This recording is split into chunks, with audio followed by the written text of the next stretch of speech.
के मौके पे तिलावत भी करें कुछ तो और तिलावत के साथ कुछ बोलें। शुक्रिया। अस्सलाम वालेकुम रहमतुल्लाहि व बरकातहू। सबसे पहले मैं केयर फाउंडेशन को मुबारकबाद पेश करता हूँ, बिलखुसूस महजबीना जी को, इसकी पूरी सारी टीम को मैं मुबारकबाद पेश करता हूँ और इनका शुक्रिया भी अदा करता हूँ कि इन्होंने हमें मौका फराहम किया कि हम भी यहाँ पर आके कुछ वक्त इनके साथ गुजारें। असल में अगर हम देखें तो मुझे यहाँ पर हज़रत अल्लामा इकबाल अलैहिर्रहमा याद आ रहे हैं, जिन्होंने कुरान और हदीस की रोशनी में हमें ये समझाने की कोशिश की कि दर्द दिल के वास्ते पैदा किया इंसान को, वरना इताअत के लिए कुछ कम न थे करो भाई।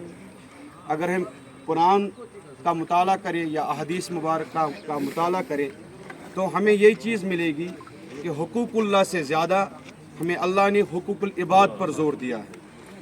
हुकूकुल इबाद का मतलब कि जो इंसानियत का हक हमारे ऊपर है, अल्लाह ने हमारे ऊपर इंसानियत का हक रखा है। हमारे ऊपर जानवरों का भी हक है। इंसान को अशरफुल मखलूक़ात अल्लाह ने बनाया है, तो इसलिए कुरान में अल्लाह ने हमें फरमाया वबिज़िल कुर्बा वल यतामा वल मसाकिन, तो ये हमारी ज़िम्मेदारी है।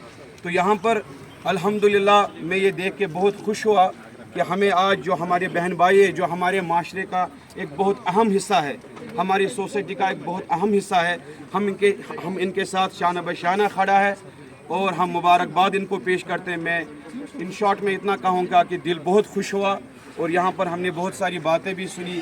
हमारी एसएसपी साहिबा भी यहाँ पर हैं, अंदर बात चल रही थी कि ब्लाइंड स्कूल का, तो ऐसी चीज़ें करने की ज़रूरत है। तो मेरे लोगों से भी गुजारिश रहेगी, हमें ऐसे एनजीओज़ के साथ शाना बशाना खड़ा होना चाहिए, इनका साथ देना चाहिए और भरपूर ताउन हमें इनको देना चाहिए। इंशाअल्लाह यही असल काम है और इसी के लिए हमें अल्लाह ने इस दुनिया में भेजा है। अस्सलाम वालेकुम।